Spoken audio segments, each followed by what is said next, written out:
मुलींनो, आपला study of sound मध्ये काही भाग राहिलेला होता, तो आपण कंटिन्यू करतो.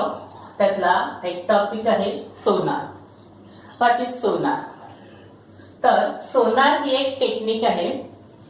अल्ट्रासोनिक साऊंड वेव्हचा वापर करून ही टेक्निक काम करते. ती कशी काम करते ते आपण बघणार आहोत. त्याचं फुल फॉर्म आहे साऊंड नॅव्हिगेशन अँड रेंजिंग. आता मी तुम्हाला सांगितलं की ह्या टेक्निक मध्ये अल्ट्रासोनिक साऊंड वेव्हचा वापर होतो. तर what is ultrasonic sound wave? तुम्हाला माहिती आहे की sound wave having frequency more than 20,000 hertz called as ultrasonic sound. बरोबर आहे ना? तर याचं वर्किंग थोडक्यात कसं आहे ते तुम्हाला मी मराठीतनं एक्सप्लेन करते आणि मग लिहायचं कसं ते इंग्लिश मधनं सांगते तुम्हाला. चालेल? बघा, शिप आहे ह्या शिपवर दोन यंत्रे बसवलेली आहेत. एक आहे ट्रान्समीटर आणि दुसरं आहे रिसिव्हर. तर हा ट्रान्समीटर काय करतो? हा transmitter ultrasonic sound wave produce करतो आणि हा ट्रान्समिट पण करतो. यालाच आपण ट्रान्समिटेड पल्स म्हटलं आहे. हा वॉटर मधून ट्रॅव्हलिंग करतो. आणि खाली काय शी बेड दाखवलाय, म्हणजे अर्थ सरफेस, समुद्राच्या आतमध्ये काय असेल, अर्थ असते ना, तर तिथे तिथपर्यंत जाऊन हा साऊंड वेव्ह इथे या अर्थ सरफेसला स्ट्राईक होतो आणि मग तो कसा काय होईल, रिफ्लेक्ट होईल. मग त्याचं रिफ्लेक्शन होतं आणि हा इथे बसलेला रिसिव्हर आहे.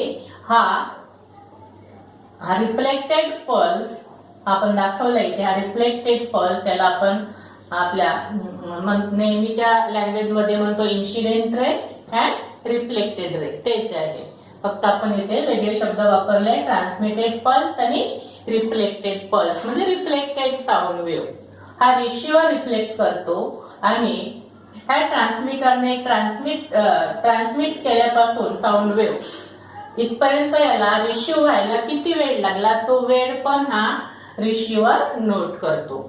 आणि ह्या रिफ्लेक्टेड साऊंड वेव्हचे इलेक्ट्रिकल सिग्नल मध्ये कन्व्हर्शन करून स्पीड ऑफ साऊंड म्हणजे साऊंडचा पाण्यातील वेग आणि रिफ्लेक्टिंग साऊंड वेव्ह जिथे इथपर्यंत येण्यासाठी लागलेला वेळ याच्याद्वारे कॅल्क्युलेशन करून आपल्याला distance from water level to earth surface म्हणजेच डेप्थ ऑफ दी शी म्हणता येईल, ती कॅल्क्युलेट करता येते. आपल्याकडे फॉर्म्युला आहे व्हेलॉसिटी इक्वल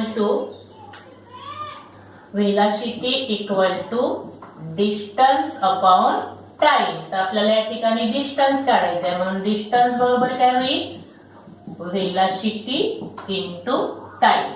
तर जी व्हेलॉसिटी आहे, velocity of sound specific value आहे. त्या व्हॅल्यूला टाइमने आपण मल्टिप्लाय केलं तर आपल्याला मिळेल distance from water level to earth surface means depth of the sea. अशा प्रकारे ह्या प्रोसेसचा वापर, ह्या सोनार टेक्निकचा यूज कुठे होतो, तर समुद्राची खोली मोजण्यासाठी. समजलंय? त्याचप्रमाणे इथे काही समुद्राच्या आतमध्ये काही व्हॅलीज असेल, टेकड्या असतील, त्याला हिल्स अंडर वॉटर म्हणतो आपण, किंवा वेळेस बुडालेली जहाजे असतील, सबमरीन असतील, ते सर्च करण्यासाठी सुद्धा या टेक्निकचा वापर होतो. समजतंय? आता बघा, याला थोडक्यात आपण कसं लिहाल explanation. Sonar is a technique here ultrasonic sound waves are used. There are transmitter and receiver are fitted at the ship and transmitted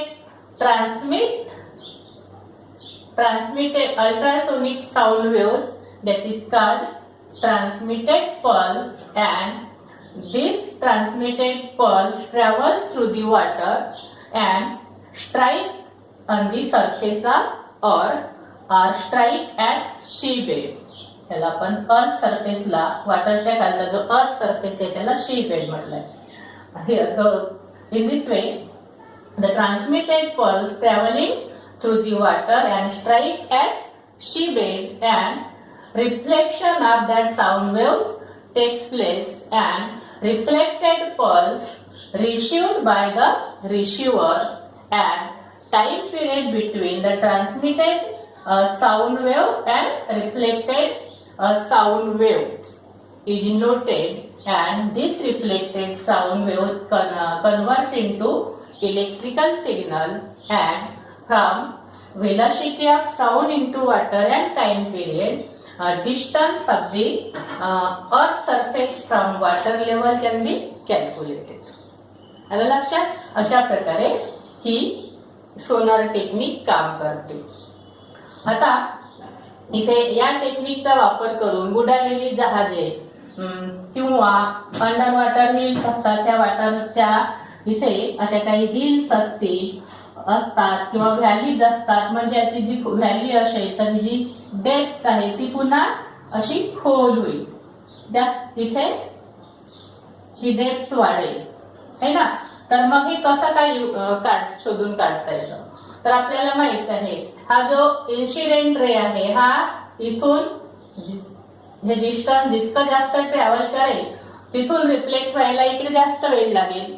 समजा व्हॅली असेल ते डिस्टन्स वाढेल ना. हे इथपर्यंत येत होता, हे डिस्टन्स आता इथपर्यंत येईल आणि इथून त्याला ट्रॅव्हलिंग करायला वेळ लागेल, जास्त वेळ लागेल. थोडासा वेळ लागला म्हणजे तिथे रिसिव्हरला कळतं की नाही इथे वेळ लागला म्हणजेच काय, तर इथे जे डिस्टन्स जास्त आहे वॉटर लेवल पासून म्हणजे तिथे व्हॅली आहे. समजतंय?